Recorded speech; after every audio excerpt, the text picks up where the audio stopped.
JJ from Once Somerville. Thanks so much for being here. It's great to see you. What you're about to enjoy is some special content created just for you by the Once family. We appreciate the time that the artists have given, and we've put a link to their tip jar in the comments below. We've also put a link there to our GoFundMe. This is one of the ways that we're going to get through this time until we can be open and together again. Art and community are our priorities here at Once. We really miss you, and we can't wait until we can all be back together. Until then, this is our way of holding our community close and continuing to make art. So, before you enjoy the show, a couple of notes. The bathrooms are in the back. On the left, no flash photography, and as always, no crowd surfing. Enjoy. We'll see you soon.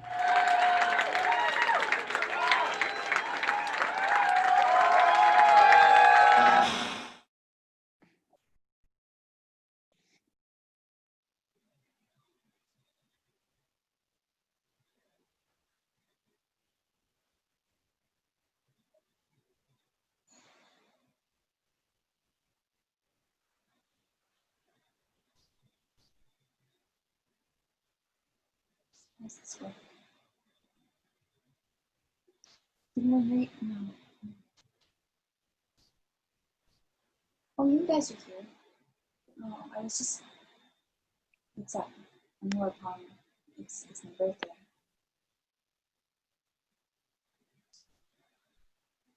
I'm stuck home in quarantine, so I'm having my Zoom birthday party, but just waiting for Donna and James to get here.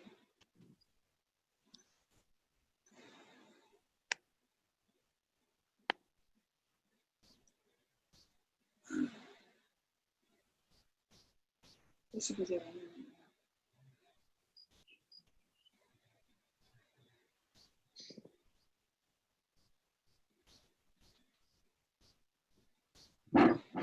Got me a beer ready to open when I get here in this kazoo.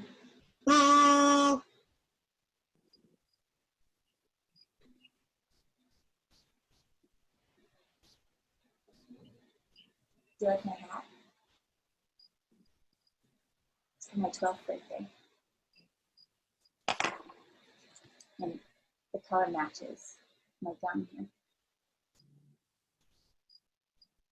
I'll save this for later.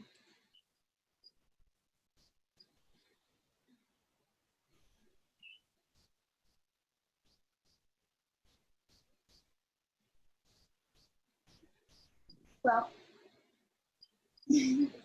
you're here, so let's just get the party started, right? Okay.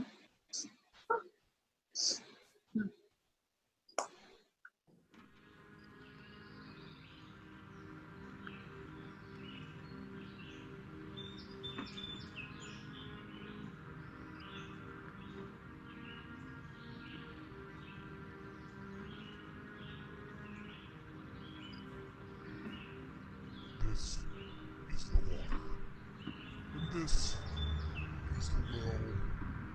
Drink full and descend. The horse is the white of the eyes, and dark within.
What's up, Doc?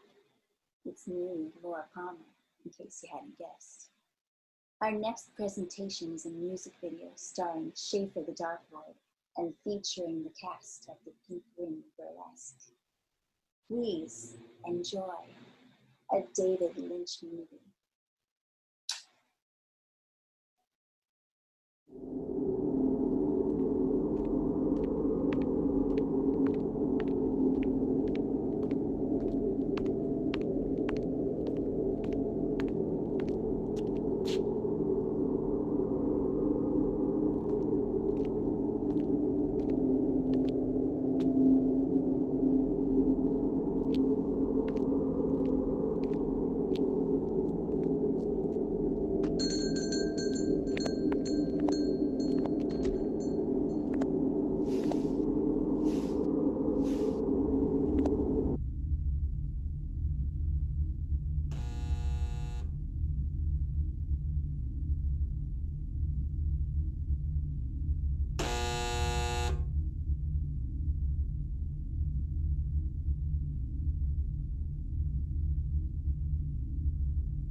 Schaffer the Darklord is dead.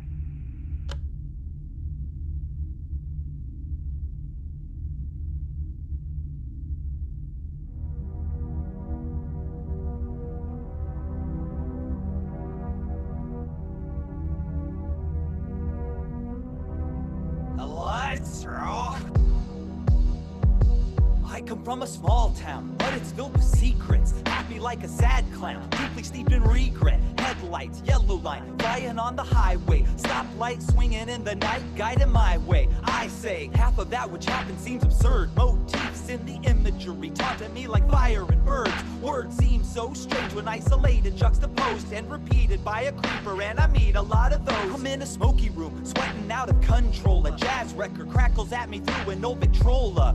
She's there, and I get the feeling somehow that I've never really known her, at least not until now. Then she's gone, and I know she's gone on somewhere that the air is filled with brushes gently touching on a snare, and a saxophone wails out, it cries like it longs for the man who used to play it, but we all know he's gone. And a woman silently sings a sad Spanish song. A suave man croons into a work lamp and it's on, and the radio blares across the desert and on. Could this really be, or was it all a dream?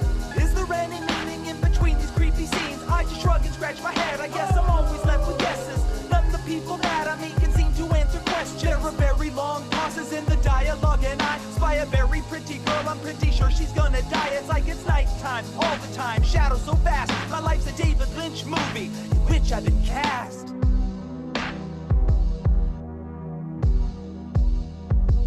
Everybody swears a lot, everybody smokes, everybody speaks in code, I never get their jokes. I am on the wrong side of Lincoln, man, these people got demons. The men don't have eyebrows, the women are screaming. I take a chicken walk down to the diner, cause if Isabella's in this picture, I'ma find her. There is a little man, and he's scarily dancing, but he doesn't bother Jack Nance or Harry Dean Stanton. Laura Dern is concerned, something will make her dead quick.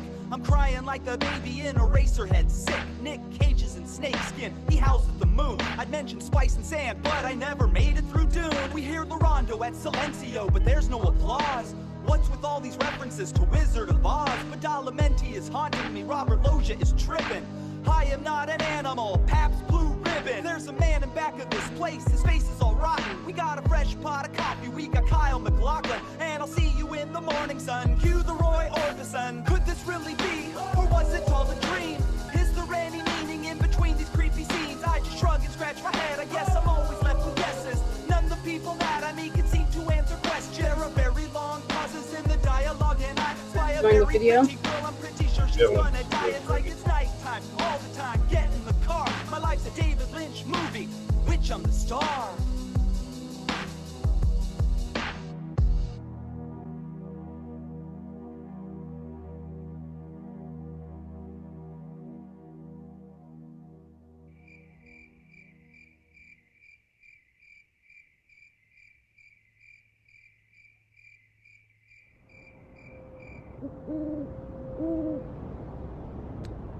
Schaffer, the Darklord, is dead.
He's sweet.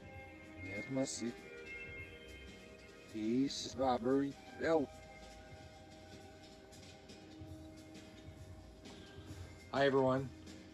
We're now going to screen a shot-for-shot remake of a scene from Twin Peaks I made for a music video for my band Holly the Hills. I made it with my friend Evan Sicranza, and the cast is all Hills band members, except for Lucy, who was played by Sophia, who is a wonderful musician and filmmaker herself. Sophia Cacciola, sorry if I pronounced the last name wrong, Sophia. But the thing, I knew I wanted to recreate a Twin Peaks scene, but also we had no budget. So I thought really hard about, well, all of the really eye-catching, amazing scenes are in the Red Room. I can't recreate that. But then I realized that the Tibet scene was so iconic and it was outside. And I think the biggest expense was the map of Tibet I purchased online. You know, borrow a chalkboard. And then, you know, there were funny things like, well, I can't throw a rock at Brian's head. So that's shots reversed, where he's throwing it away from himself and then it hits him. And also, you know, we realized that the scene itself wouldn't quite last the duration of the song. So then we came upon the idea that we cut, and I would play Lynch for a few minutes and show directing the scene. That's my cat. I'm not sure what she wants to add to this, but Twyla, you wanna? What do you got? What do you got? Oh, you're gonna walk away now? Classic cat behavior. All right, everyone. So hope you enjoy this, and happy birthday, Laura Palmer. Well, I used to be a ghost,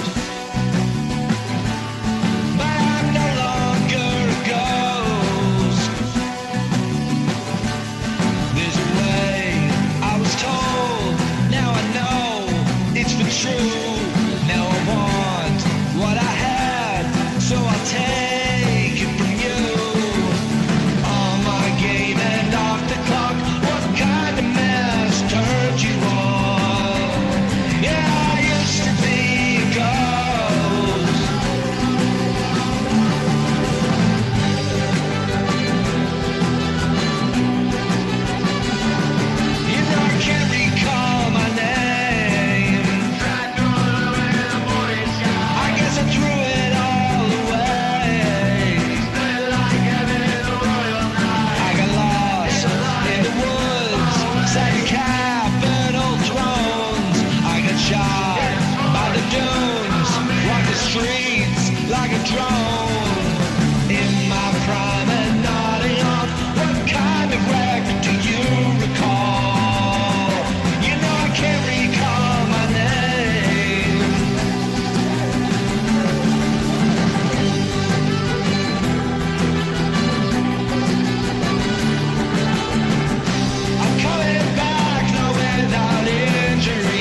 This would look nice on your wall.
Revelations right here. Oh, that's pretty cool. I like this page. I'll take a little bit of piece right here. Ooh, very nice. Just gonna pop it right in here, like that.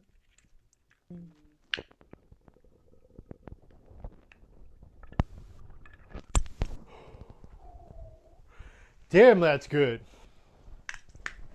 Hey everyone, I'm the Satanic Chef. My name is Adam Ostrovsky. Welcome to my Satanic Kitchen.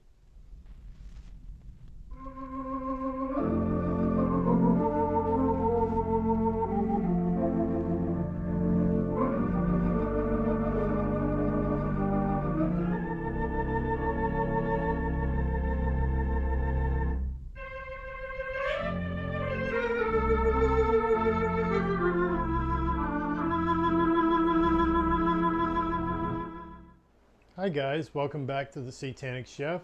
Thanks for joining me today. Right now I'm going to be cooking for you a cherry pie. Cherry pie has been seen on the TV show Twin Peaks since it first aired. I'm going to teach you a 5-minute instructional video on how to cook your own cherry pie, which is both simple, fast, and efficient. In front of me I have some ingredients. I have some frozen cherries. I have some cornstarch, some salt, sugar, honey, red wine, 7 spice, which happens to be coriander, black pepper, allspice, nutmeg, cinnamon, and I have a pie crust, which I purchased from the local grocery store. So first things first, you want to be able to take your cherries and your red wine and sort of cook them down in a pot. You want to bring it to a broil, and you want to add your salt and your sugar, your honey, followed by your 7-spice blend. Now, what you want to do next is quite simple. You want to bring it all up to a broil, sort of mixing it all in there. This shouldn't take too long, not too long at all. Now with your pie crust, you want to sort of prick them as such, and you want to bake these in the oven 400 degrees for about 10 minutes, just so they sort of brown up. Once you're done doing that, and your oven is up to about 350, you could start to pour your pie mold into there and then bake it in the oven. But first things first, once this comes to a broil, you want to add something very important. You want to add your cornstarch. Now the cornstarch will thicken up your cherry pie. It will thicken it up so you won't have to worry about a runny cherry pie flowing all over the place. So you get a damn good cherry pie in the end. So once that comes up to a boil, you want to take your cornstarch and sort of put it in there. And you want to whisk away. Use the back of a fork or an actual whisk. Now, look how beautiful that looks. So what we're going to want to do is put your cherry pie filling into your pie crust and sort of bake it.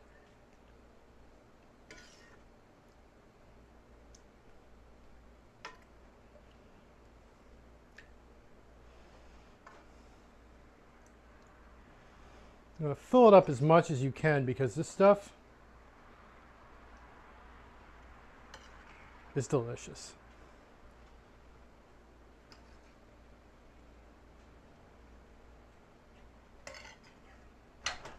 Take out our cherry pie from the oven after we put it in. It shouldn't take too long. I'm going to kind of put it in.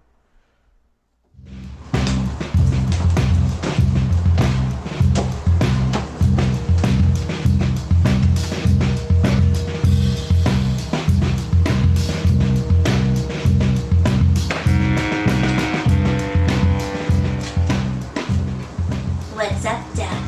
It's me, Laura Palmer, in case you hadn't guessed.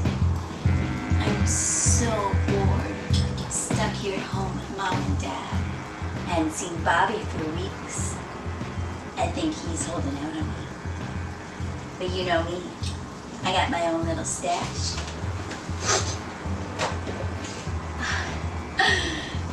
That's right, you know I'm stocked up on that. And loads of TP. There's not much to do around here except watch the traffic go by.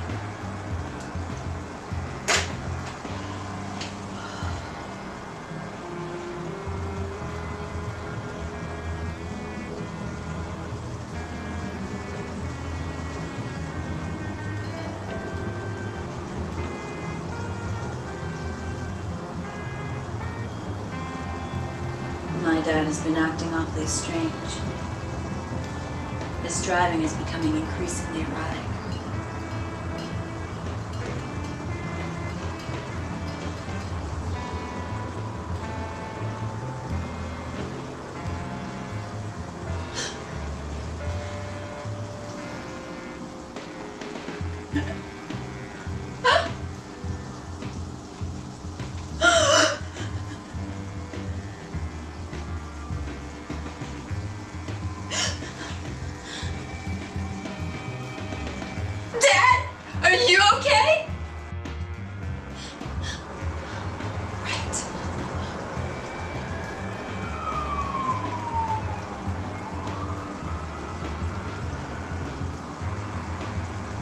Comes Mom with milk and cookies.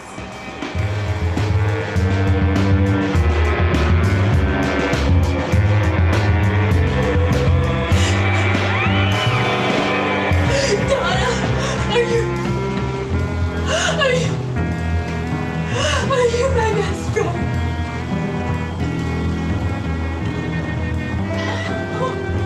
Bobby, look.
Hello there, Laura. This is Sherilyn Fenn, wanting to wish you the happiest birthday coming up, and that you know how absolutely amazingly special you are and how loved you are by Julie, Holly Lou, and Once. Okay? So once upon a time, a girl like me sent a message to a girl like you saying, God bless you, happy birthday, love yourself, and let yourself be loved and cherished. Have a cool virtual birthday party, because it's freaking crazy out there and we've all got to stay safe. And getting older is better. I promise you that. Oh my gosh, I promise. I'm 55. So soon you'll be in the 50 club. I know you're probably like, don't rush me, bitch. Anyway, God bless you. It's a good birthday. It's a good time to be alive, believe it or not. We just have to seek beauty because it's out there. And you're loved. And I'm glad I got to be a part of it. Mwah. Okay, have a great one.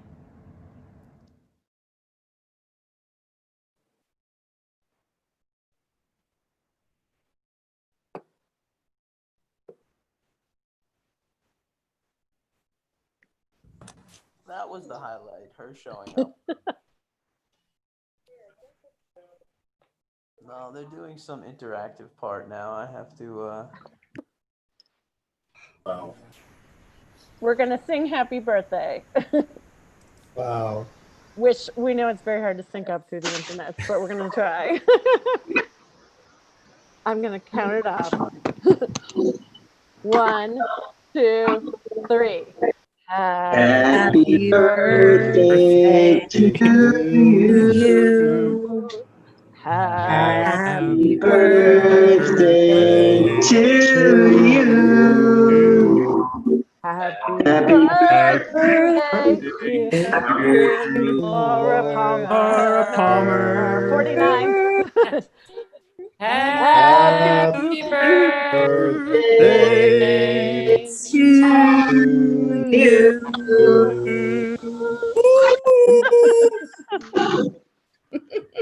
Thank you for taking part. So this concludes the pre-recorded part of what we put together tonight, but we have a whole second half to say, oh, I'm muted now. No, I'm not muted now. I just wanted to say welcome and so many thanks to all the artists who were part of this. Like, it was such a dream seeing everyone's bits and sketches and stories come together. And it's been really, really fun for us even to just talk behind the scenes about our love of Twin Peaks and our David Lynch stories and everything. And so we wanted to give you a chance to ask questions. We're especially excited. We have Rosseter here tonight from Twin Perfect, who made a video that kind of broke the internet about what Twin Peaks is about, which, you know, can be divisive, but I really, really was inspired by it. We also have local author and star of one of the videos, Ryan Walsh. He wrote a book called Astral Weeks about Van Morrison in Boston. And he's one of the funniest rock hunters I know. He just knows a million Boston rock stories. So I'm gonna start by welcoming Ryan to unmute himself, because I know that he has met David Lynch once or twice, and I would love to hear about that. Okay. Hi, everyone. Is this working? Thumbs up. Good? All right, great. I'm going to do two things. I'm going to read a little something I wrote about something Lynch connected that didn't end up in my book about Boston in the 60s, but you will like it. And then I'm going to tell the story of the 3 questions I've personally asked him. Here we go. David Lynch always focuses on living in Philadelphia in the late 60s as the time and place that most informed his dark artistic visions. But it occurred to me today that his brief stint as a student in Boston coincided with a famous historic moment that seems at the very least worth mentioning. When David Lynch arrived in Boston in the fall of 1964 as a new student at the museum school, the city was still in the terrifying grips of an unsolved series of murders attributed to a monster that the newspapers had named the Boston Strangler. Since the summer of 1962, a phantom fiend talked his way into 12 homes, never any sign of breaking and entering, sexually assaulted his victims before slaying them. Police were baffled, and the press stoked the fires with constant alarming headlines. People bought more locks, adopted guard dogs, some even moved away. One victim had been sexually assaulted with a broom handle, was found with a greeting card that read "Happy Birthday" on her body. From his one-bedroom apartment on Hemingway Street, just around the corner from the site of the first murder, it's hard to imagine that Lynch could have avoided knowing about the Boston Strangler. Citywide hysteria is not an exaggerated way to describe this time period. For some reason, I always liked the idea of going to Boston, Lynch said in the 2016 documentary, The Art Life. It just sounded like a good place. But for Lynch, it wasn't. His roommate, Peter Wolf, the future rock star frontman of the Jay Giles Band, was ill-suited to meet the neat and tidy preferences of the young man from Missoula, Montana. Wolf claimed that Lynch once discovered a cockroach on his toothbrush as he was brushing his teeth with it. Wolf turned Lynch onto marijuana for the first time, but could never pay his share of the rent. After an argument about whether a Bob Dylan concert had been worth staying for, Lynch kicked Wolf out of the one-bedroom Hemingway spot. "Get the fuck out of here," Lynch claims he told Wolf. Wolf recalled the news arriving in the form of a changed lock. By the time he quit the museum school, the serial murders were still unsolved. "I hated Boston," Lynch said in summation. He hated the city, but did the Strangler hysteria make an impression on Lynch? When Albert DeSalvo confessed to all of the murders in 1965, it was a move that would later lead to the assessment that he was America's first serial killer of the modern era. David Lynch's most famous creation, Twin Peaks, is a story about a detective who must stop a gruesome phantom-like serial killer named Bob. I just find it curious that no one has ever made the chronological connection or asked Lynch if living in a city drenched in fear over a seemingly uncatchable killer had an effect on him.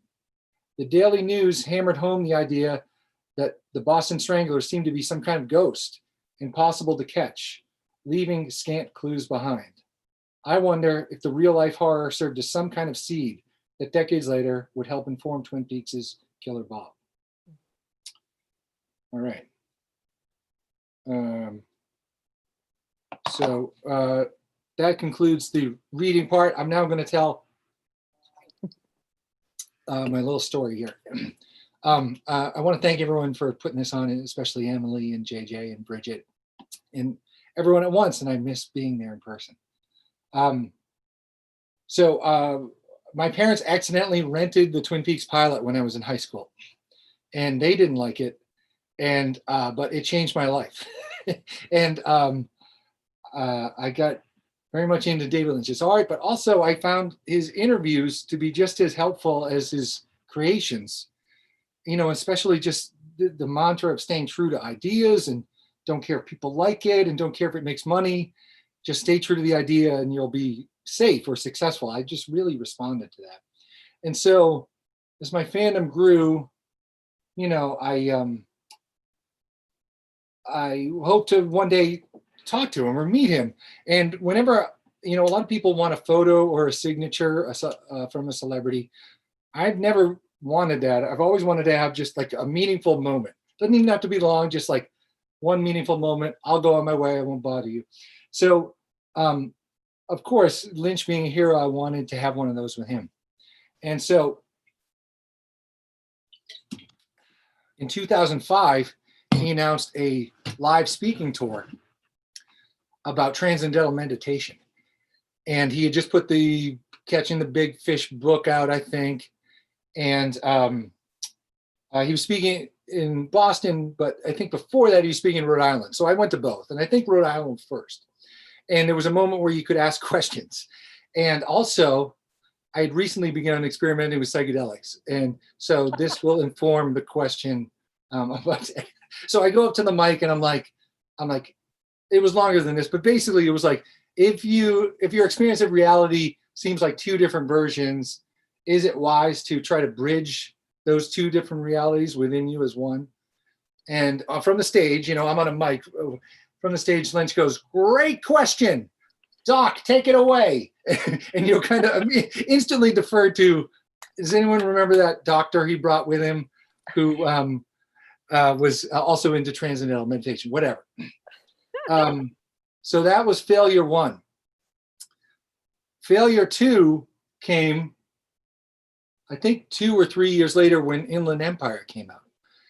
And in the interim, he had started the David Lynch Foundation, and someone on MySpace who said they, worked for the David Lynch Foundation, and they ran the MySpace page for him. And that person said, I'm putting together a compilation CD for David's birthday about songs inspired by his work. And I had this song that I wrote in the early O's called Whacked Pretty Hard in the Mystery Department. And that was because an interviewer had once asked, like, why do you love mysteries, or why are you so strange? And Lynch very casually said, I guess when I was a kid, I got whacked pretty hard in the mystery department. And that was like the most beautiful phrase to me. So I wrote this whole song about based around it, and it's okay. And anyways, it ended up on this CD. So I was told. And in my mind, I'm like, yeah, he got that CD, he heard it, he knows that song I wrote. So the Brattle Theater here in Cambridge, Massachusetts, hosted Inland Empire, and he was going to do a Q&A afterwards. And I was psyched. But also I learned there was a pre-show meet and greet at a fancy restaurant nearby, which I was not invited to. I was at that. You were there, Emily. That's right. Yeah. Yes.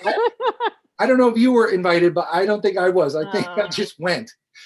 And so anyways, I was a little nervous to, be there slightly uninvited. I didn't think it'd be a big deal. I knew some of the kind folks who ran the Brattle.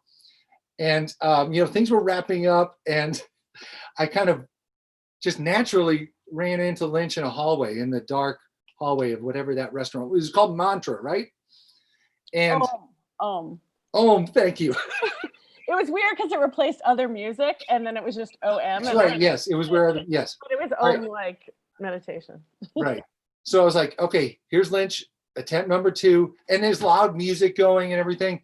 And really quickly, I tried all the things I told you in the last 2 minutes: the foundation, MySpace, the song, the CD couple. Like I tried to blah, blah, blah, blah, and really spit that out.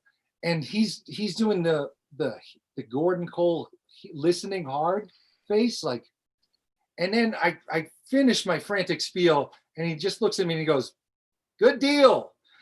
And then, which good on him, because that was perfect, because it was like, whether he thought I was crazy, whether he didn't hear a word, or whether he thought that's a nice story and I kind of remember that CD, that response works. That is really interesting to hear. I'm sorry to interrupt, Brian. No, please. I went to that. I was a tag along, but I got invited to go, and I was like, oh my God, I'm so excited. And I neglected to do any of that. I was like, the song you might have heard at the very beginning of this was something I wrote when I was a kid, still a teenager. And I was like, right. And I just didn't say anything. I was just like, hi. Yeah. That's it. And I was like, I maybe should have gotten a picture. I didn't do anything. I was also a super fan, and but I'm glad to know that maybe we got kind of the same result. I think he said, good deal. Good deal. Yeah, exactly. So, well, and then, the third time is a charm.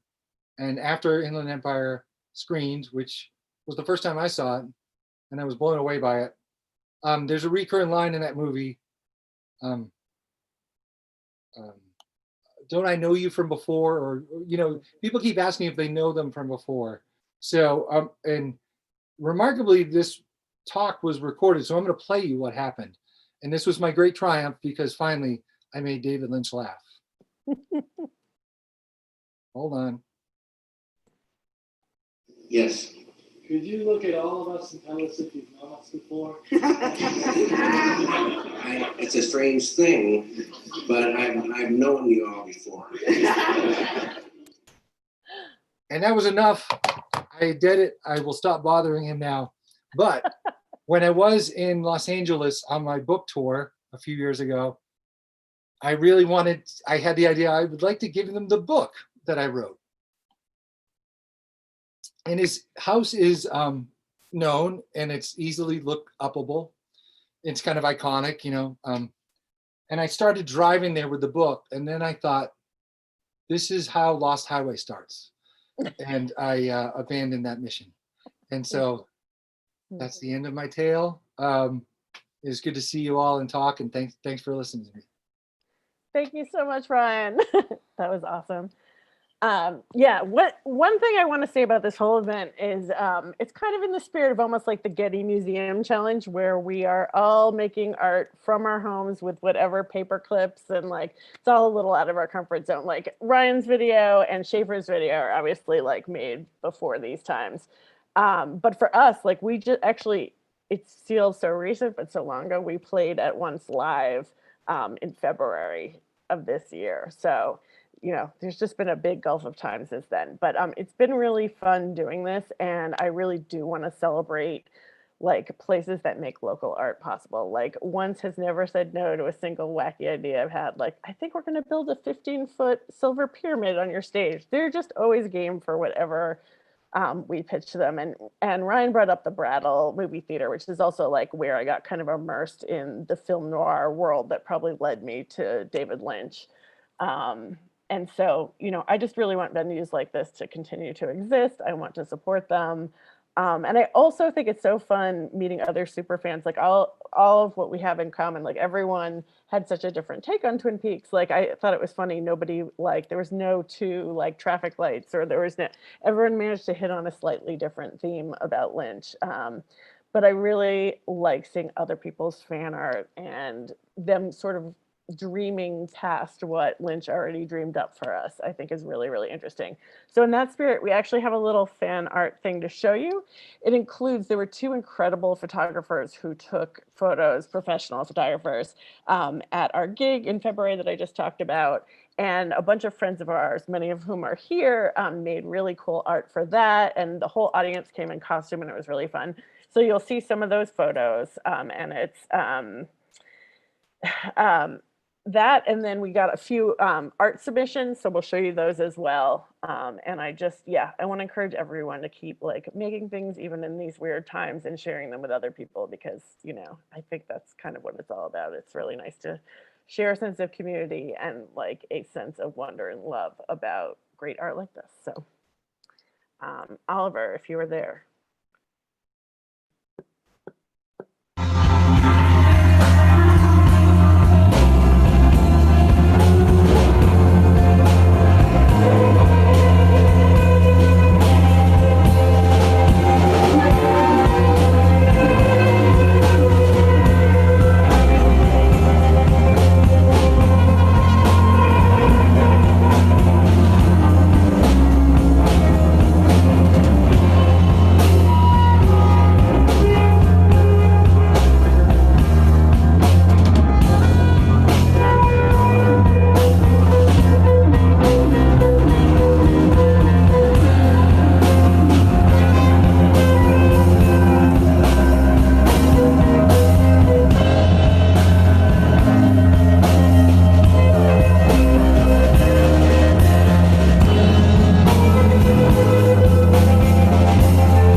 Hello again.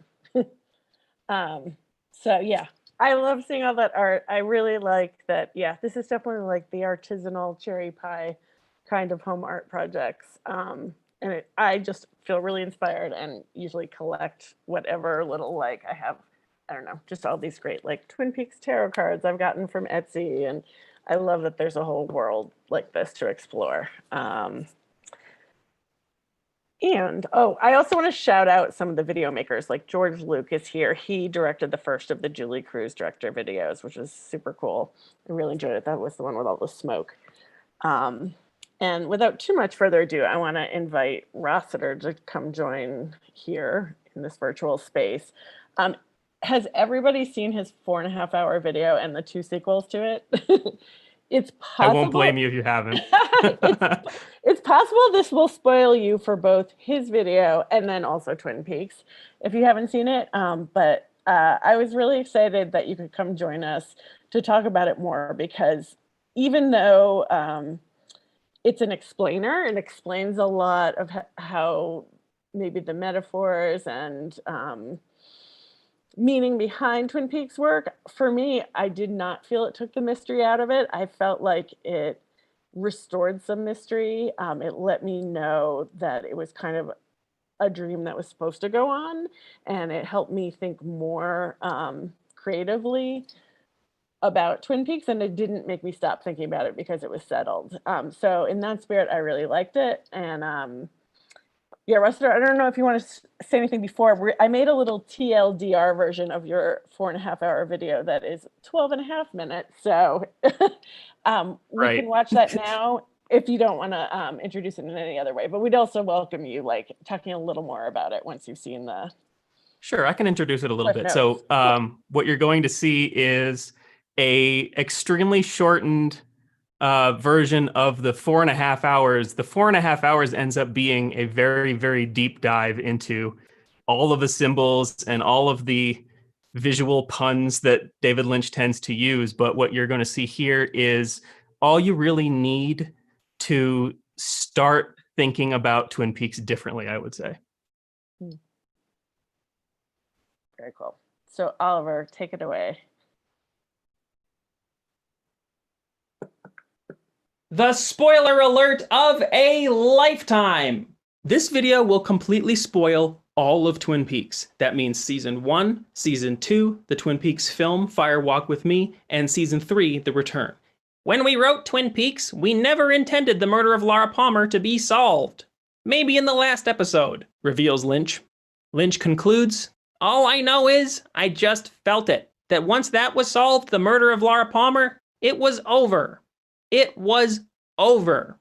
7 episodes later, the studio, on behalf of the audience, forced the killer's reveal in what is still one of the most haunting and disturbing scenes ever to appear on broadcast television. Again, directed by David Lynch. And then the show took an immediate water skiing vacation. It's understandable that there would be a desperate scramble to come up with something to fill the vacuum after the heart of the show had been torn out. And it didn't help that David Lynch was so disgusted with the decision that he checked out entirely. David Lynch left the show because the studio made him reveal the killer. If you were wondering why season 2 after episode 7 is so awful, this is it. I had very little to do with season 2, and I'm not happy with it. Up until Who Killed Laura Palmer, I was with it 100%, and then it drifted away. We had a little goose that was laying golden eggs, and they told us to snip its head off. The pilot is the only thing I am particularly extremely proud of. There were great moments along the way. The second season sucked. It got very stupid and goofy in the second season. The killer's reveal led to an obvious decline in quality, and the studio started messing around with the show's time slot. These factors drove the ratings into the ground, causing the network to put the show on indefinite hiatus and sit on the last 6 episodes. This prompted a grassroots letter writing campaign, started by hardcore fans and promoted by Lynch, to keep the show on the air and show those episodes. This successfully influenced the network into running the episodes, so Lynch could give Twin Peaks a personal send-off in the masterpiece season finale, airing June of 1991, a little after the show's first birthday. Through his direction, Lynch rescued the plot after hijacking the script and put the concept of mystery back center stage with another cliffhanger that left us questioning the fate of poor Agent Cooper. You killed my show, I came back to bury it. Twin Peaks canceled! And such was the ending to a cultural phenomenon that has been cited numerous times as the most influential TV series of all time.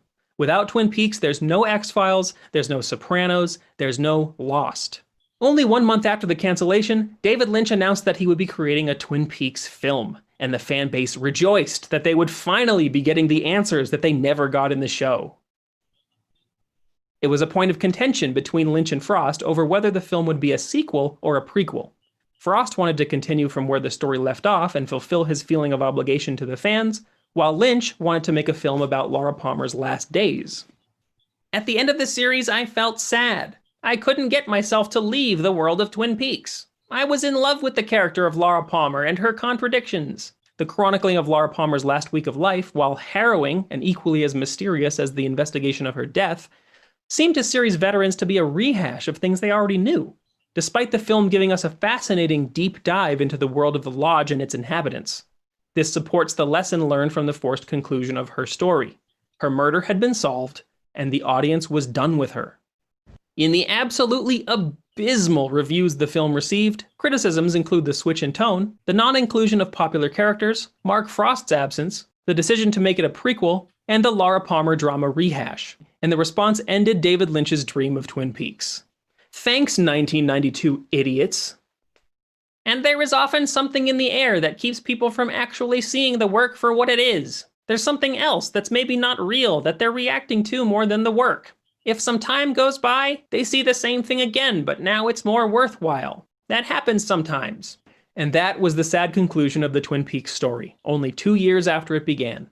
Over time, its popularity waned, even as its legacy lived on in other shows it inspired. But the internet kept the dream alive, going all the way back to the era of Usenet news groups. Why would David Lynch be so disgusted by having to solve Laura's murder that it made him leave the show a third of the way through the second season? Has the violent aspect of the culture increased, or did we just use to police it better? It's way bigger now. Dark things have always existed, but they used to be in a proper balance with good, and life was slower. TV sped things up and caused people to hear way more bad news. Mass media overloaded people with more than they could handle. These things have created a modern kind of fear in America. In that context, if we look at this quote from early 1990 before Twin Peaks had premiered, the base intention, the message behind Twin Peaks emerges. The worst thing about this modern world is that people think you get killed on television with zero pain and zero blood. It must enter into kids' heads that it's not very messy to kill somebody, and it doesn't hurt that much. That's a real sickness to me. That's a real sick thing. This quote is the giveaway. At that time, David Lynch believed that TV was not balancing goodness with bad, light with dark. Remember the TV landscape at that time. Every murder mystery wrapped up by the end of a single episode. The violence on TV was being made consumable, and I'm going to be using the term consumable TV violence a lot from now on, so I want to be clear what I mean by that. TV was packaging up victims for the audience to consume and discard without a thought to who those people really were. Oh, was Mr. MacGuffin a person with thoughts and feelings and a family? I don't really care. All I want to know is how the door got locked from the inside. Viewers wanted the violence. They wanted it to be fun to watch, no strings attached, none of the pain and suffering that went with it. They wanted closure so they could move on to the next consumable victim. By taking the sadness out of the violence to make it more entertaining, TV equated the joy of the mundane with the joy of the violence, which completely obscured the truth of good and evil and upset the balance. Laura Palmer was a direct response to mundane violence, an attempt to restore the balance by digging deeper into the anatomy of a murder mystery than any other TV show would. It showed things that were unheard of on TV at the time. A police officer crying at the scene of a murder, grief-stricken parents losing their minds, an entire town deeply affected by the tragic loss of a girl everyone knew. Love, responsibility, community. Murder is not a faceless event here. It is not a statistic to be tallied up at the end of the day. Laura Palmer's death has affected each and every man, woman, and child because life has meaning here, every life. That's a way of living I thought had vanished from the earth, but it hasn't, Albert. It's right here in Twin Peaks. In contrast was real darkness and evil, as opposed to the convenient, sanitized, shallow stories audiences were used to seeing. Serial murder, corruption, drug smuggling, spousal abuse, teenage prostitution, BDSM, psychological trauma. New episodes did not bring us closer to solving the case, but instead created more questions, and the questions were the point. Who killed Laura Palmer? More like, who was Laura Palmer? This was a person balanced right on the razor's edge of darkness and light, such that everyone involved in her life was connected to her through darkness or light. The more we learned about her, the more we learned about them. And the more we learned about them, the deeper we got into the question. You cannot get rid of darkness unless you expose it to light. And in Twin Peaks, the light was the investigation. As long as the investigation continued, more and more of Laura's darkness, and therefore more of the town's darkness, would be exposed. By seeing the sadness and pain caused by her murder, the audience would hopefully become more and more invested in Laura as a person, as opposed to a mere plot device. At the same time, things would get stranger and stranger, which would make the audience continue their experience beyond just watching the show. By thinking about the show and discussing it and trying to figure out this continued mystery for days after each episode, audiences would not only stay immersed in the show for longer than just the hour it was on, but they would have an increased chance of feeling the point for themselves. The point. This TV thing is not balanced. All you care about is the whodunit. The light is not bright enough to expose real darkness, and the darkness is not dark enough for you to see real light. You need to face the full extent of darkness so that you can appreciate the simple bliss of coffee and pie with your loved ones. Balance is the key. Balance is the key to many things. Lynch desires proper balance. He saw TV as out of balance and created Twin Peaks to address the issue. His hope was that Twin Peaks would create more desire for balanced television. David Lynch tried to re-establish Laura Palmer as central to the mystery with Fire Walk With Me, and unfortunately, he was proven correct by the response. People had gotten their closure and just weren't interested in Laura Palmer anymore. In episode 8, we see this thing credited as the mother spewing out eggs in a white jelly sauce. Bob is one of these eggs coming from the mother, so it's safe to conclude that this is the birth of Bob. An alarm in the fireman's castle alerts the fireman to this, and he responds by giving birth to a golden egg of his own, Laura Palmer. Laura Palmer is being created as a direct response to the birth of evil for the purpose of entertainment. Already we're getting confirmation that the point of Twin Peaks was to restore balance by fighting Bob's consumable violence with Laura Palmer's story. Let's keep going. We know from David Lynch that light fights darkness by exposing it. Twin Peaks' method of fighting darkness was the light of the ongoing Laura Palmer murder investigation. The darkness being illuminated was Bob's handiwork. In the premiere of The Return, Laura tells Agent Cooper, I am dead. Yes, then takes her face off to reveal that she's filled with white light. If light is investigation, then Laura lives on through the investigation. As long as the investigation continued, the show would continue. And as long as the show continued, the investigation would continue. Laura is revealing that this light is what allows her to keep living after death. Do you feel it? We're starting to get a glimmer of what's going on here. Don't get ahead of me. Let's follow this through to the end. At the film's end, Laura appears in the Red Room with Agent Cooper standing by reassuringly. Laura is utterly lost, confused, and distraught. How could something so horrible happen to her? Suddenly, a light flickers on her face and an angel appears to her. Laura looks into the light and begins to laugh. Does this mean what everyone thinks it means? Are the angel and the light indicators that Laura made it to the White Lodge? That Laura went to heaven? She's causing the magical light. What is the magical light, and why would it ease Laura's pain? Well, what does the light look like it is? Where have we seen light flickering on someone's face like this before? Dale Cooper when he entered the Red Room? How about before that? How about in everyday life? Here comes that glimmer. How about the light on someone's face when they're watching TV? The Angel of Mercy is releasing Laura from suffering by showing her why she had to die. For the sake of television.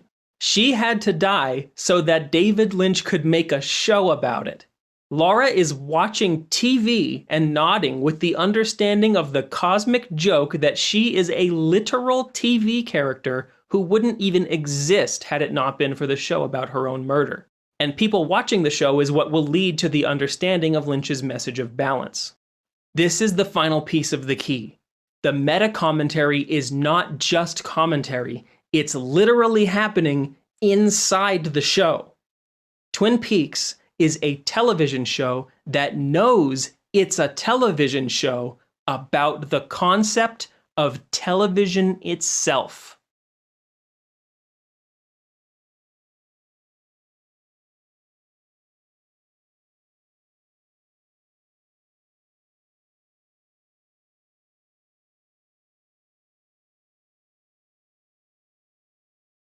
There we go.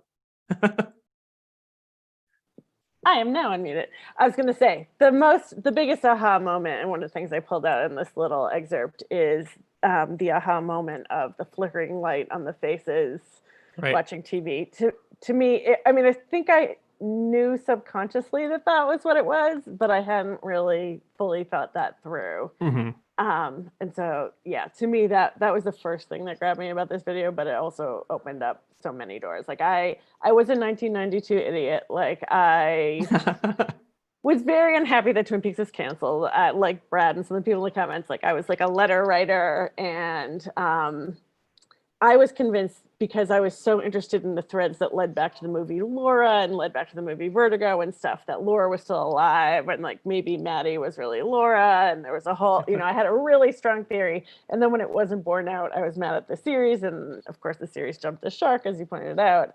So when Firewalk with Me came out, I was dissatisfied by it, and I now don't feel that way at all. There's a writer, Harley Payton was a writer on the first 2 seasons, and he talks about how he and several other people who worked on the show went to see the movie and were kind of watching it with their arms folded and just upset. And they were upset for Mark because he wasn't involved, and they were upset because they didn't get to see all their extra stuff play out. And so I understand. Is there any other context you want to add before people ask questions about? Because I know this was a very big condensation. We really boiled it down there, 4.5 hours to 12 minutes. Well, first of all, if anyone hasn't seen the full video, you can go to youtube.com/twinperfect, or you can just type Twin Peaks into the YouTube search bar and it'll be the top result. I'm pretty proud about that. That's enough to start thinking about Twin Peaks in a different way. But I would say that it's about the 3.5 hour mark I really get to the main point of the video, which is the stupid phrase that David Lynch wants to avoid saying at all costs. He always talks about in his interviews that he doesn't want to say what things are because then that reduces them, but he wants them to be more than what they appear to be. And that stupid phrase is that TV is rotting your brain, which is, I know that sounds ridiculous. And then also the concept of someone coming along and saying, I've solved a 30-year mystery and I can explain this thing is a ridiculous thing. So I would just ask that people watch the video and come to their own conclusion. And I don't think that anybody else's ideas are negated by the video. Just like you said when you were introducing it. I'm actually happy that this enabled you to think about it more and to expand your understanding of it, because I've always felt that David Lynch's insistence that everyone have their own valid interpretation was correct, but kind of limiting, because you just kind of see it the way you see it, and then you shut off your brain to any other ideas, or maybe you'll argue with your friends about it, or you don't really think about it more than how you initially want to engage with it. And that was actually how I actually started Twin Peaks through a video game series called Silent Hill, which was inspired by Twin Peaks a lot. Mm-hmm. And my understanding of Twin Peaks was just as inspiration for this video game and nothing more than that. And then when I got into this video and I really started analyzing it, I had the same experience that you had, really, where I was just, my mind was expanding and I was seeing all these new things in this show that I kind of ignored before. So I thought that was really interesting experience. And I'm kind of gratified that you had that same experience. Well, there's a really good question from CV, who described how you talk about it as a different lens to see the show. And I like that a lot. Like, it's one you can kind of put on and take off, and it changes your perspective and lets you interpret some things differently. And he had the exact same question, which is my first question. Have you gotten any firsthand commentary from anyone involved in the show, production or TV, film? I can say that if I did, I wouldn't be allowed to tell you. Did they make you sign an NDA? No, but they are all under 10-year NDAs, right? Like from the end of season 3, every person that was involved in the production is still under an NDA to this day. So it's going to be a while before anyone confirms it. So we should put this on our calendar now for like 7 years from now. We'll call them all up. I will say that I have a feeling that Kyle MacLachlan likes my video very much. I can't confirm that he has seen it, but I have a feeling that he has. He's liked the tweets about it. So fun. That's awesome. He's been very active on social media in general, which is kind of he's the best. Yeah, he's just always like sending out, Twin Peaks emoji, and I don't know. I really enjoy following him. But Ryan, I think, has a question, and you could ask live, Ryan, since you're one of the co-hosts. Shoot. Okay. Oh yeah. Hi. Hey. I love that you called on the Log Ladies intros to make your case. Right. But I was also thinking about how weird those are. Like, they're intros shot for the cable reruns years after it ended. And I was trying to think of anything that's like an important mythology where parts of it are hidden in something that's not the text and that's so ancillary, like those intros. Right. It's all pretty self-contained. I did have a kind of an advantage in that my dad worked for the cable company. And so I kind of knew all of the NTSC broadcast television games that David Lynch was playing. So that was kind of an in for that.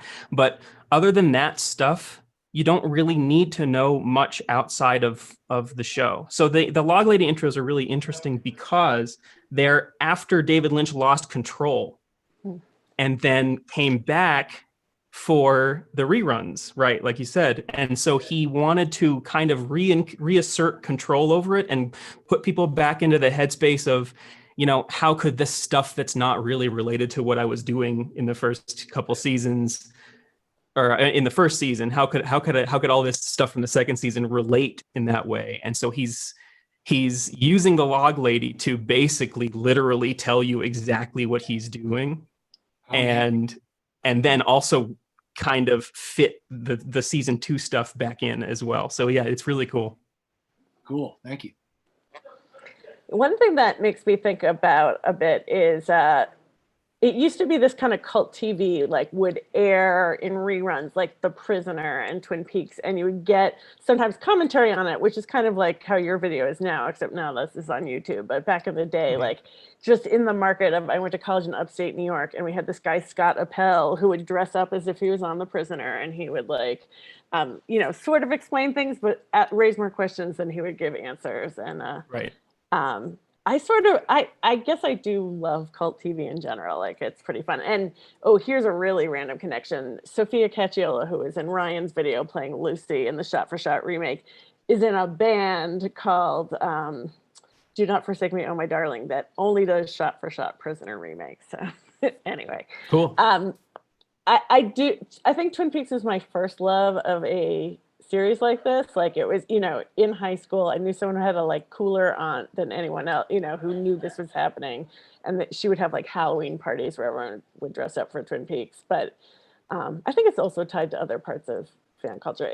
Can I ask, is Twin Perfect talks about a lot more than Twin Peaks? Right. You talk about video games and movies and TV and whatever it is that I think that I can add something original to say to it. I'm still figuring out what my channel really is about. And I can say that the next couple of videos that I have planned are more of this style of here's a thing that I've heard not a lot of people understand, and it has a confusing ending. And so I'll throw myself at it for a while and see if I can figure it out. And maybe I can, and maybe I can't. It's up to people to decide. All right, good question from Penny. What are your favorite things about Dougie Jones? Everyone's least favorite or most favorite character? I love how right David Lynch was about the audience with Dougie Jones. So in my video, I talk about how Dougie Jones is a fill-in for the audience not being interested in the loving, the mundane aspects of Twin Peaks. The sweeping scenes. Yeah, right. But then as you watch it, you start to get more attached to this guy. And as things in his storyline just kind of work out on their own without even his input, you start to see the comedy in it. And then you start to care more. And he crafted it so well because as far as I know, nobody liked Dougie at first. Like you just want David Cooper to come back, or Dale Cooper to come back. Yeah. Sorry, I'm getting David Lynch, Dale Cooper. And then it plays out exactly as he predicted. If you know what it was that the game that he was playing with it just works. And so you get more attached to that guy as you're supposed to. I think my favorite way that they ever so gently trolled the audience was, I heard if you ordered like a stand-up cutout cardboard Agent Cooper, they would send you Dougie. You would just get a Dougie in the mail. That's really funny. Yeah, like from that's Showtime's really funny official shop. So I kind of love that. Here's a question about Lost Highway. Different, and I don't know if you've gotten into as deep analysis on this, but I just started. Oh, nice. Well, if you can't answer, well, we can put it out to the crowd too. But did Lynch confirm Lost Highway took place in the same universe as Twin Peaks? No, he's never done that. He has like a Lynchverse where it's kind of like everything is through his particular lens, his particular ideas of what's going on, and then he invites you to come in and interpret. But beyond that, he doesn't. The threads that tie things together aren't an in-universe type of thing. There's also a famous example of that where people think that Mulholland Drive takes place in the Twin Peaks universe because it was supposed to be right. It was supposed to be a TV show after Twin Peaks. And then people think that Laura Palmer and Donna appear in the famous Silencio scene, and they don't. It just kind of looks like them. So, I mean, if you want to interpret it that way, it's open. And so you can.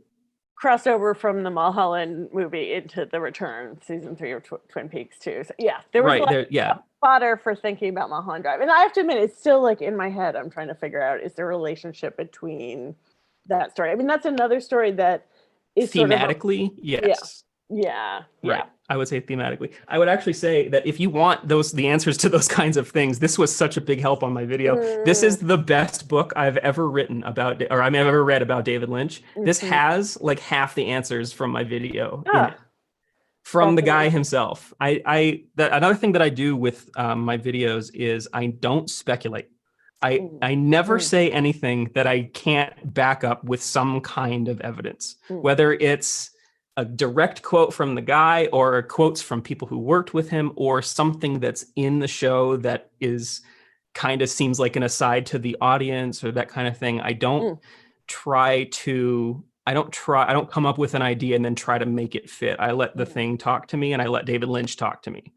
Do you feel like that comes from, do you have like a journalistic background or anything? Like I know Ryan is no, but like that's just I actually, somebody asked me about this recently, and my answer to why is it that the way he phrased it was, why am I able to cut out the noise and see like a particular vision? Whereas, I mean, I wouldn't say that's what I do, but I think the answer, which I wish I could have given him, was I'm not particularly interested in my own opinion. Like if I'm going to make a video about something and I just say, here's what I think it is, like and then someone else can just say, well, I don't think that's what it is. And then we don't get anywhere. So I'm not interested in me. I'm interested in David Lynch. This is the guy that I want telling me the answers. Yeah. We had one good question about how do you deal with anger from people who feel like you're not supposed to figure out Lynch. I'm not. Yeah. I'm well versed in it. I've been doing YouTube for 10 years in October. Wow. And there isn't a video that you put up that you don't get hatred over. It's Do just you read the internet. comments? Do you read the comments on YouTube? I used to, but now there's too many. So I don't have time to do it anymore. I read the comments for like the first couple days, and then the Twin Peaks Reddit was particularly vicious, but the David Lynch Reddit was very accepting of my video. I will say that this is the first time I've ever had as much positive response to one of the videos that I did, but I also kind of, through my experience, I kind of crafted it and wrote it so that I wouldn't come. I have a tendency to come off as kind of a jerk in the videos, because originally I was kind of making fun of a certain type of person on the internet, but then people started believing that was what I was actually like, and it's like, so I have to back it off and like, no, look, the Twin Peaks video is the closest to what I want to start doing with my channel. But yeah, my attitude, and as I said, you come along and you say, hey, I figured out Twin Peaks, and then some people who have been in the news groups for 30 years go, you prove it, Yeah. And so there's a lot of negative, but yeah, I mean, there's also like anger. I think a lot about, especially living in a town like Cambridge, where there's all this like art house movie theaters, but we have a lot of Q&As. Like there's a lot of colleges in town, and you get a lot of like within the audience anger at other factions, or people who ask really like long pointless questions. But I remember the audience at the Inland Empire screening that Ryan was talking about earlier at the Brattle. After David Lynch was like, please do not ask me to explain, everyone was just like, what does this mean? What does this, like, literally, like, people could not help themselves to ask about every single, cherry stem. And we actually did get a question about cherry stem, so I'm going to ask you this. I just read the cherry stem question. Okay. Go ahead. Yeah. So are there metaphors about it with her job at One Eye Jack's? Or is the cigar just a cigar? Or does it go further into some kind of imagery? So David Lynch repeatedly, over and over and over and over, he associates cherry pie with love. Especially in the episode where he came back in season 2. He came back 6 episodes before the end. It's called On the Wings of Love. So he comes back on the wings of love, and he's back in the show. And half the episode is we're in the double R talking about beautiful women and cherry pie and all the relationships that the cherry pie is going to lead to. It's cherry pie is love.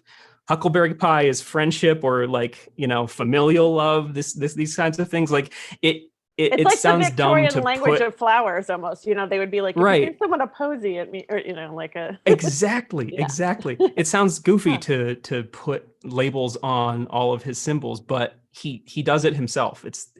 I mean, it's kind of self-evident that cherry pie tends to accompany something to do with love, romantic love, any kind of stuff like that. So, and then Audrey is the, everything's about me, the attention seeker.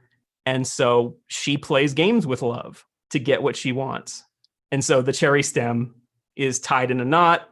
She's playing games with the love to get her way. I mean, that sounds like I'm reducing it, and I am, but I think that's as close as you're going to get. And I don't think anyone will argue. I don't know. Yeah. No, I like that. Do you have any plans to talk about The Straight Story?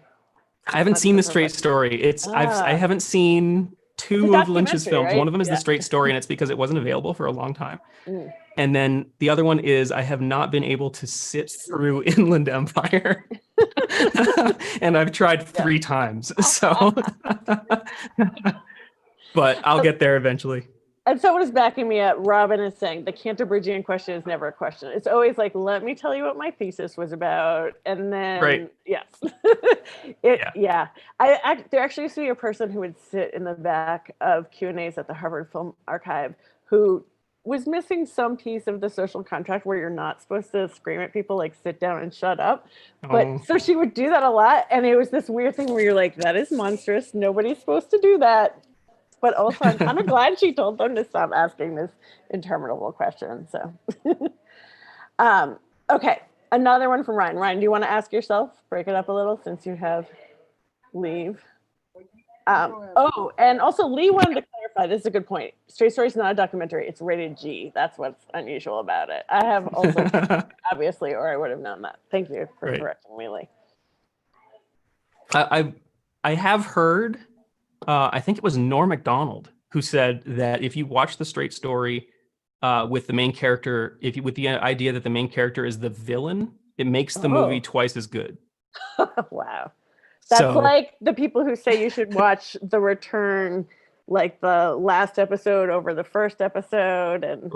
And you know that David Lynch was asked about that specifically. Yes. And you know what his answer was? Not very nice answer. Yeah. I mean, but I'll do it. Well, Ryan had the poster behind it. I keep shouting at Ryan, but he had the Wizard of Oz Pink Floyd mashup poster, which is very similar to that theory about Twin Peaks. Like, yeah, probably any two things you could make an interesting juxtaposition of, and it would mean something. But, did Ryan have a question? Oh, before there was a question real quick. New videos on Twin Peaks. I'm done with Twin Peaks for now. If I come across something in the future, I'll take a look. But I did do 2 follow-up videos already. And I think that's as far as I'm going to go with it. And that was just to clarify things that people didn't understand and to fill in some gaps that I left. Because 4.5 hours is a long time.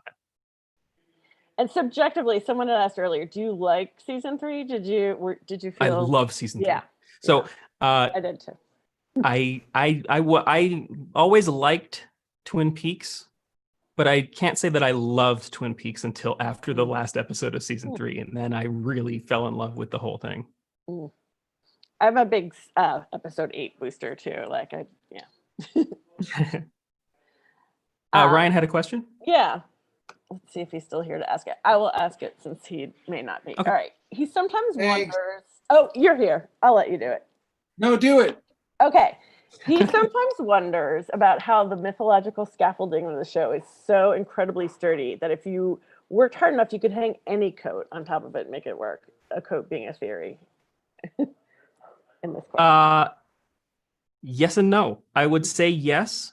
You can work at it pretty good. I think one of the things that I was doing with my video was, so my video took 2 years to make, and all of that, like it's like I kind of knew what Twin Peaks was about after that last season 3 episode, but I didn't.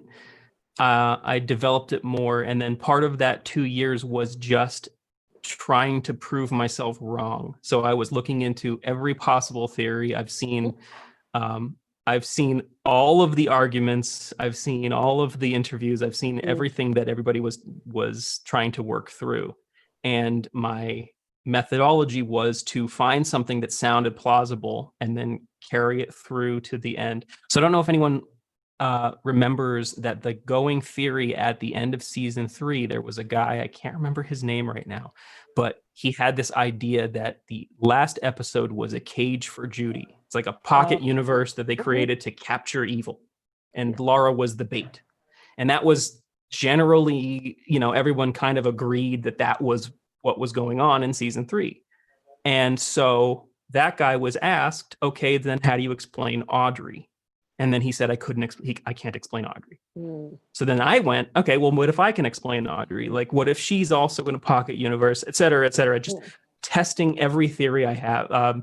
The white horse is about drugs. Okay, so when do we see the white horse? And is it about drugs? And most of the time it's not. There's one white horse appearance where maybe there's some drugs in the other room, but every other appearance of it is associated with not drugs, not death, which is really interesting because even Margaret Lanterman in the intro talks about the horse being about death, but it was a different kind of death all along. It was kind of death of your soul from looking the other way because the Lincoln logger, I don't remember his real name. I just remember my stupid joke about him.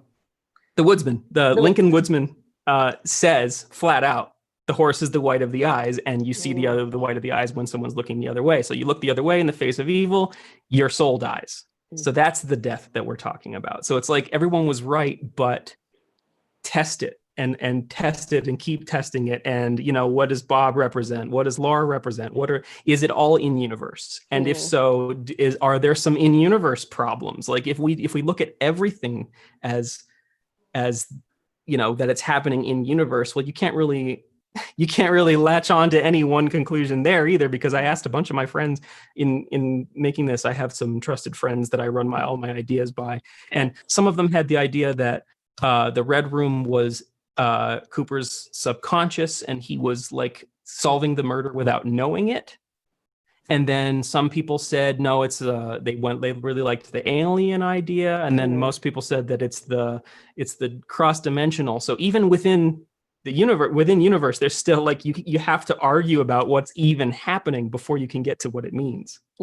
And so I went the other direction. I just said, wipe out everything everybody knows, and let's just look at what David Lynch likes to do. And again, boom. This tells you exactly his methodology for everything up to Mulholland Drive, to the end of Mulholland Drive. So he talks about Mulholland Drive last in this, and that was the end of the interviews. But yeah, just look at his ideas and say, what is he trying to do with just Twin Peaks, but all of it? And then work from that side of it, instead of arguing and quibbling over, you know, what does a white horse represent? Just let him do the work. There you go. I really appreciate that. I'm also going to exhort people to buy books from your local bookstore too. The same way, like, I think people should keep, you know, supporting art house movie theaters and live music venues like Once and like the Brattle. Like, yeah, find the bookstore near you and support it. And you should get Lynch and Lynch. You should get Ryan's book, Astral Weeks. I'd also like to just thank so much all the artists like Schaffer the Darklord and Francine and all my bandmates and Julee Cruise Director. If anyone has any questions for anyone else, all the people who were part of the videos tonight can unmute themselves and just like wave hi. Any other final questions for Rosseter, or do you have questions for us that you want us to go away and think about? I hadn't prepared any, sorry. No, that's fine. And then I think, you know, if people don't have more questions, we're going to send people out. We're going to listen to Schaffer's tune one more time because it is easily the most danceable of the night. I love it. It was so good. Yeah. So I think once it's going to show you everybody's info again. We have some credits too to come. But let's just listen to Schaffer for a little bit, and then we will bid you guys adieu. Thanks for coming out. This is really fun to do, and especially in this weird time, like where we're not leaving our houses. So we love being here. All right, I'm gonna call on, yes, Oliver's gonna play us in.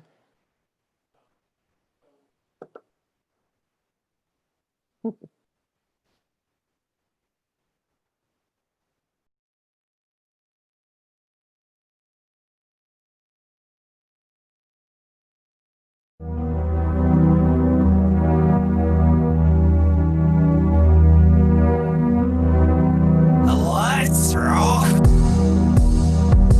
I come from a small town, but it's filled with secrets. Happy like a sad clown, deeply steeped in regret. Headlights, yellow line, flying on the highway. Stoplight swinging in the night, guiding my way. I say, half of that which happened seems absurd. Motifs in the imagery taunted me like fire and birds.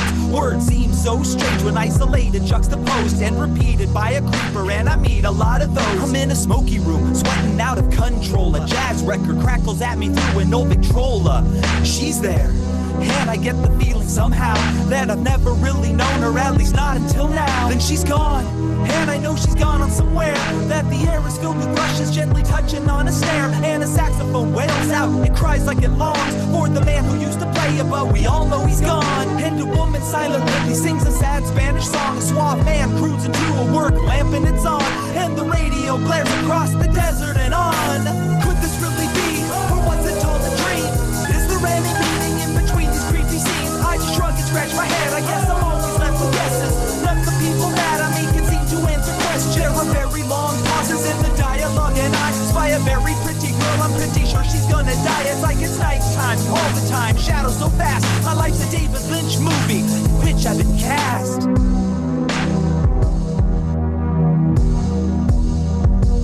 Every Everybody swears a lot, everybody smokes. Everybody speaks in code, I never get their jokes. I am on the wrong side of Lincoln, man, these people got demons. The men don't have eyebrows, the women are screaming. I take a chicken walk down to the diner, cause if Isabella's in this picture, I'ma find her. There is a little man, and he's scarily dancing, but he doesn't bother Jack Nance or Harry Dean Stanton. Laura Dern is concerned, something will make her dead quick. I'm crying like the baby in Eraserhead sick. Nick Cage is in snakeskin, he howls at the moon. I'd mentioned Spice and Sand, but I never made it through Dune. We hear Larondo at Silencio, but there's no applause. What's with all these references to Wizard of Oz? Badalamenti is haunting me, Robert Loggia is tripping. I am not an animal, Pabst Blue Ribbon. There's a man in back of this place, his face is all rotten. We got a fresh pot of coffee, we got Kyle MacLachlan. And I'll see you in the morning sun, cue the Roy Orbison. Could